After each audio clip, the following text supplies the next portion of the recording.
Bienvenidos a la semana número 11 y por lo tanto al módulo número 11 de nuestro curso. Este es un módulo muy interesante que comprende temas relacionados con la estructura de la cláusula y de la oración en inglés que generalmente no se tratan de forma conjunta en los libros de texto usuales y por lo tanto es extremadamente útil. La unidad número 59 nos habla sobre el orden de los constituyentes, es decir, el orden de las palabras en las oraciones, generalmente en las oraciones afirmativas o positivas.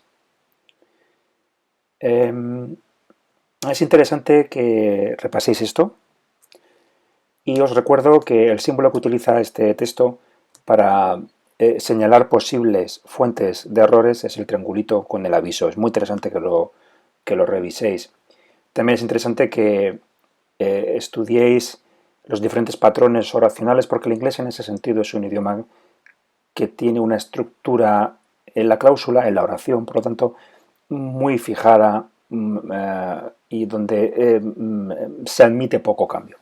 La conversación es un tema diferente, pero fijaros, en la conversación el orden de los constituyentes en la cláusula o en la oración no se ven alterados más que por la inserción de palabras que son típicamente y que pertenecen fundamentalmente al orden del intercambio oral en conversación. La unidad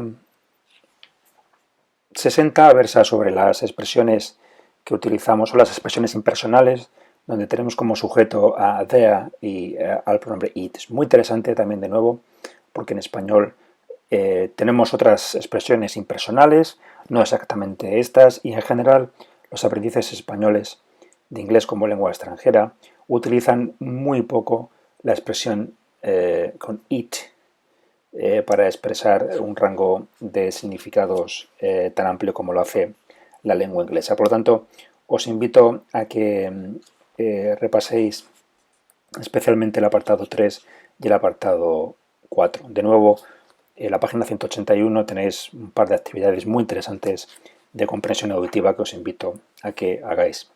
La unidad 61 versa sobre las preguntas polares, es decir, las preguntas que requieren una respuesta afirmativa o bien negativa, y estoy convencido que os será de sumo interés. Muy interesante además que hagáis el ejercicio de pronunciación que tenéis en la actividad número 1 y también en la número 3, especialmente, 2 y 3, especialmente el número 1 porque os ayudará a pronunciar muchos de los elementos clausales relacionados con las interrogativas, las frases interrogativas, y en este caso haciendo énfasis en las sílabas que se debilitan en inglés y que no se pronuncian de forma plena como lo solemos hacer en español, donde cada una de las sílabas